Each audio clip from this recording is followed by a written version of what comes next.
Лекция 4. Прямое психическое воздействие. В этой и в следующей лекции я попытаюсь выяснить вам способ, посредством которого можно влиять на других лиц при личном свидании и заинтересовать их в своих замыслах и намерениях, приобретая при этом их помощь и поддержку, обеспечивая себе их покровительство, словом, воздействуя на них. Людей, умеющих добиваться таких результатов, мы знаем, конечно, и однако, ограничиваемся лишь тем, что удивляемся их странной способности, не пытаясь сами приобрести последнюю. Умение влиять на мужчин и женщин, раз мы находимся в их присутствии, по необходимости уже включает в себе также многие и другие способы духовного воздействия, о которых говорилось в предшествовавших лекциях и с которыми оно имеет уже по природе своей ту или иную связь. Вообще трудно ясно высказаться по поводу этого вида духовного воздействия, не ознакомившись с вопросом в целом, подробно развиваемым лишь в последующих лекциях. Поэтому я ограничиваюсь лишь общей ссылкой на эти различные отрасли предмета, тем более и потому, что вы еще встретитесь с ними, мне придется останавливаться на них с большей подробностью.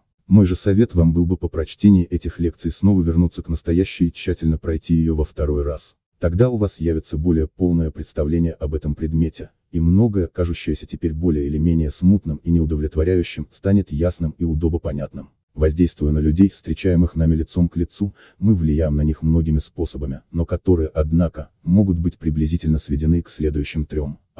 Непосредственным внушением, пользуясь голосом, приемами обращения, внешностью и глазами. Такой способ заключает в себе не только произвольное с нашей стороны внушение, но также и непроизвольное, исходящее от каждого серьезного человека. Мыслительными волнами, направленными на другое лицо преднамеренным усилием нашего ума. Притягательным свойством мысли, как следствием процесса настойчивого мышления, о чем я уже говорил в предшествующей лекции. Такая сила, раз приобретенная, действует уже независимо и в высшем своем проявлении образует то, что мы называем личным магнетизмом. В настоящей лекции я ограничусь лишь первым указанным выше способом личного влияния, другими же займусь в последующих. Крайне трудная для меня задача дать вам полное и ясное представление о сущности внушения в тех узких рамках, которыми я располагаю. Если же читатель несколько знаком с принципами гипнотизма или гипнотического внушения, то он, конечно, сразу поймет, что я подразумеваю под словом внушение. Тем же, которые не имеют такого преимущества, я скажу, внушение есть впечатление, воспринятое нами сознательно или бессознательно через одно из наших внешних чувств. Мы постоянно воспринимаем или отвергаем внушение, такое обстоятельство находится в зависимости от степени нашей восприимчивости к внушению и от степени невосприимчивых свойств нашего ума.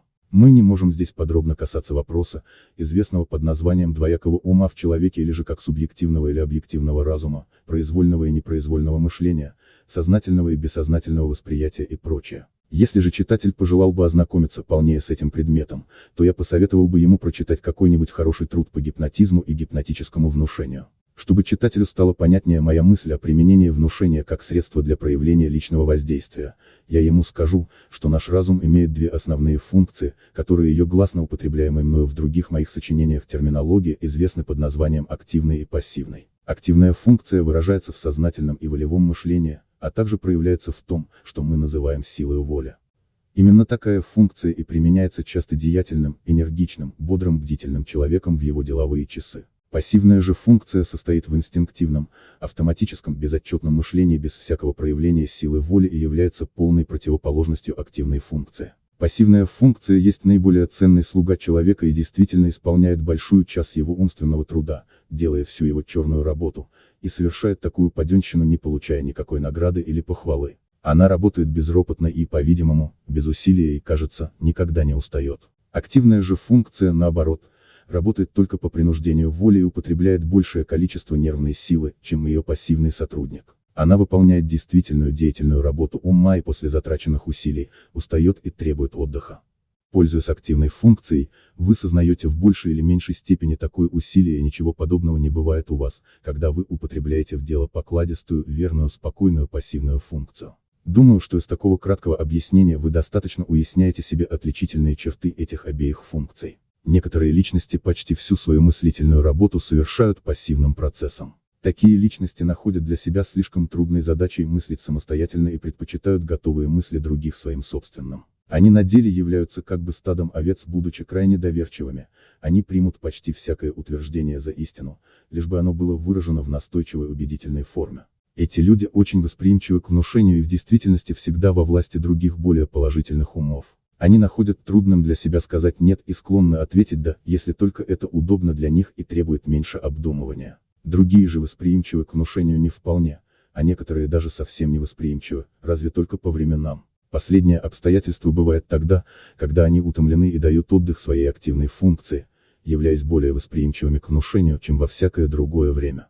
Чтобы удобнее было вам составить представление об этих двух функциях в целях применения на деле данных в настоящей книге указаний, я попросил бы вас вообразить двух двойников, участвующих компаньонами в каком-нибудь деловом предприятии. С виду они поразительно похожи друг на друга, но обладают различными качествами, и каждый из них пригоден лишь для выполнения той обязанности, которую на себя взял. Они делят поровну прибыли и убытки предприятия. Пассивный брат занимается приемкой товаров, исполнением заказов, упаковкой их, счетоводством и прочее. Активный же брат занят продажей товаров, общим ведением дела, финансовыми операциями, дает всему делу ход. Короче говоря, является руководителем предприятия, живой его душою. Когда же дело идет о закупке товаров, то оба брата работают совместно. Пассивный брат – это добродушный, покладистый, легко уступающий человек, он работает автоматически, как машина. Есть что-то остановившееся в его представлениях, хотя он суеверен и слепо предан своему брату, но все-таки очень доверчив и склонен верить почти всему, что ему говорят, лишь бы новое утверждено не было прямо противоположно его предвзятым мнениям. Чтобы ввести в его голову новую идею, необходимо постепенно и долго ее вталкивать. Он привык полагаться на мнение своего брата, если последний здесь. При отсутствии же его, на мнение других лиц он готов оказать всем всякую услугу и дать вам почти все, что вы не попросите, лишь бы ваше требование сделано было в твердой и уверенной форме. Он боится оскорбить ваши чувства и будет обещать вам все, чтобы отвязаться от вас и избежать сделать вам прямой отказ. Вы можете продать ему почти все, если только его брат не следит за ним и если вы сумеете приступиться к этому. Всего, что вам нужно сделать, вы достигнете, если только облечете это смелую уверенную форму, как будто соглашение уже сделалось вам. Конечно, известен такой тип людей. Активный брат – совершенно другого рода человек. Он подозрителен, осторожен, бодр, твердый как кремень. Для него не существует пустяков. Он находит необходимым тайно, но зорко следить за своим пассивным братом, чтобы интересы фирмы не страдали. Пассивного брата всегда можно изловить на удочку, если только он сам не наклюнется на нее, и действительно, он как будто нуждается в своего рода няньке. Если его активному брату случится несколько забыться или же всецело заняться своей работой и перестать следить за своим братом, то, наверное, что-нибудь с последним да приключится. Вот почему активный сотрудник особенно склонен к вашему знакомству с его пассивным братом, разве только, если он хорошо знает вас или думает, что вы не имеете никаких видов на его слабоватого родственника. Он зорко наблюдает за вами, осведомляется о ваших делах, стараясь угадать, что у вас на уме, прежде чем позволить вам увидаться с ним. Если же он предполагает, что вы имеете виды на его слабого родственника, то он скажет что-нибудь вроде того, что его нет дома и т.п. Даже если он позволит увидеться вам со своим братом, он все-таки будет смотреть за каждым вашим шагом и прислушиваться к каждому слову. Стоит ему заметить, как вы собираетесь устроить ловушку доверчивому человеку, он тотчас же встанет между вами и расстроит дело. Он рассматривает каждое предложение, принимая его, если только оно благоразумно, в противном же случае отклоняет его. Подозрение его к вам уменьшится, раз он привыкнет к вашему присутствию, и может даже иметь значительное к вам доверие, ведь он также готов поразвлечься и повеселиться, и, следовательно, ослабить свой надзор и уменьшить подозрительность. Если хоть раз его подозрения будут рассеяны и вы сможете переговорить с другим братом, это очень значительный успех для вас, потому что сговорчивый брат, познакомившись с вами, уже сам захочет сделать вторично свидание удобнее. Он чувствует свое одиночество и возмущается насильственной опекой своего брата, и если он однажды познакомится с вами, то будет стараться найти случай снова поболтать с вами. Труден лишь первый шаг. Прошу иметь в виду, что ум каждого мужчины и каждой женщины является как бы товарищеским союзом двух функций, представляющих два различных характера, с которыми я вас только что пытался познакомить. Конечно, не все умы или, так сказать, фирмы одинаковы. Пассивный участник отличается теми же свойствами почти во всех случаях, хотя в одних фирмах он более самостоятелен, тогда как в других значительно стеснен. Различие же зависит лишь от степени положительности активного участника. Встречается очень громадное различие в этих активных участниках. Некоторые из них являются настоящими образцами осторожности, бдительности и рассудительности, тогда как другие владеют этими качествами в меньшей мере и даже иногда столь же слабы, как и их пассивные компаньоны. Одних можно изловить врасплох, других уговором, иных лестью, а некоторых благодаря их усталости и ослабленной, следовательно, бдительности. Иные из них так заинтересовываются чем-нибудь, что не замечают, как посетитель втихомолку знакомится с их пассивным товарищем, и позволяют последнему распоряжаться делом по своему усмотрению. У каждого есть свои особенности, свои слабости. Так как ни один человек не является сильнее своих слабостей, то отсюда следует и найти эту слабую точку его и повести прямо на нее атаку. Вы тотчас же увидите, что главная суть в том, чтобы обойти бдительность активного товарища. Для этого есть многие пути, дело лишь в том, чтобы найти наилучший. Если один путь неудобен, пробуйте другой. Если вы придерживаетесь этого, то вы безусловно достигнете цели. Робкое сердце никогда не покорит красавица. Но это может сделаться, если взяться за дело как следует. Ведь это делается почти каждый день. С одними легко, с другими трудно, но оно может быть проделано со всеми такими бдительными компаньонами, лишь бы вы сами твердо придерживались этого. Никогда слово «нет» не принимайте за ответ. Придерживайтесь этого правила в своих делах так же, как если бы ухаживали за любимой девушкой. В последнем случае одно «нет», или два, или даже, наконец, целая дюжина в расчет не принимаются. Проводя такую тактику в своих делах, вы добьетесь таки успеха. Удача женщина, как вы знаете, и, следовательно, обладает всеми признаками ее пола. Внушения приобретают в себе силу путем повторения. Человек может отвергнуть какое-нибудь предложение, если оно только раз сделано, но слушая одно и то же несколько раз, он наконец начинает верить этому. Да в этом и нет никакого чуда, вы сами верили чем-нибудь после многих вам повторений, так почему же не поверите ему?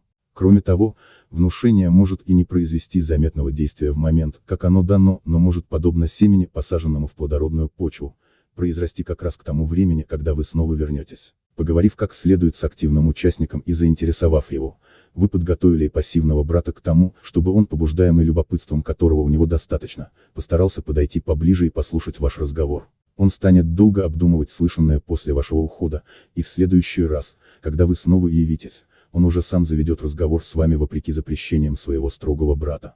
Любовь насмехается над преградами, точно так же подсмеивается и пассивный участник над своим братом, иногда. Так запомните же эту вышеочерченную воображаемую картину двух функций или проявлений ума в лице как бы двух участников, братьев с активным и пассивным характером. С таким представлением в своем уме вы способны будете направить ваше внушение с большей для себя пользою, а также и предохранить себя от внушения других. Желая повлиять на человека, с которым вы вступаете в непосредственное сношение, вы не будете зависеть исключительно от силы внушения, в смысле сломить бдительность активного участника и его разума.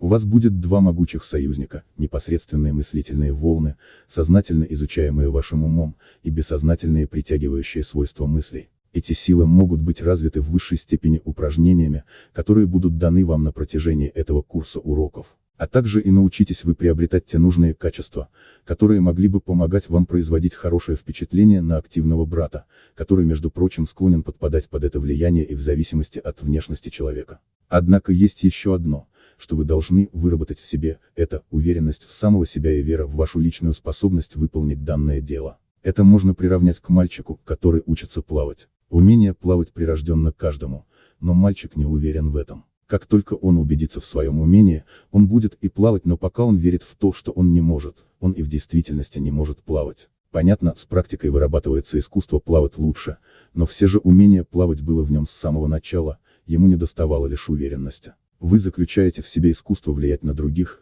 но у вас нет пока веры в этой уверенности в себе, почему и является для вас это трудным. Но однако вы можете это сделать, стоит лишь испробовать. Начните прежде с легких упражнений, но уверенность должна быть с самого начала. Некоторые люди случайно открыли это и даже не знают причины своих успехов. Вы же теперь знаете причину и можете действовать так же хорошо, если не лучше, как и человек, случайно натолкнувшийся на истину.